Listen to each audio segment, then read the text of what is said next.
जी मेरा नाम सैयद आसम जावेद है। मैं यहाँ पे वकील हूँ और गुजरात बार के जो सदर हैं सैयद फिदा अब्बास, वो मेरे बड़े भाई हैं। और पिछले हफ्ते उनके जीतने के बाद उन्होंने जो सबसे पहला ऑर्डर किया वो सफाई का इंतज़ाम था। और उन्होंने पंजाब की साफ़ सुथरा टीमों को जो है ना कोऑर्डिनेट उनके साथ किया, उन्हें रिक्वेस्ट किया कि यहाँ आके सफाई सुथराई की जाए।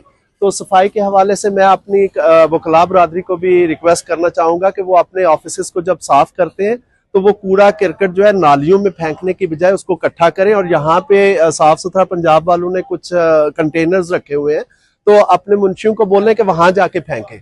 तो ये सारी जिम्मेदारी जो है ना ये कलेक्टिव होती है, ये सिर्फ गवर्नमेंट नहीं कर सकती, इसमें आम लोगों का हिस्सा ज्यादा होता है। क्योंकि जितना वो सफाई का इंतजाम रखेंगे, साफ सुथरा पंजाब की टीमें हेल्प करेंगी और इस शहर को खूबसूरत से खूबसूरत बनाएंगी।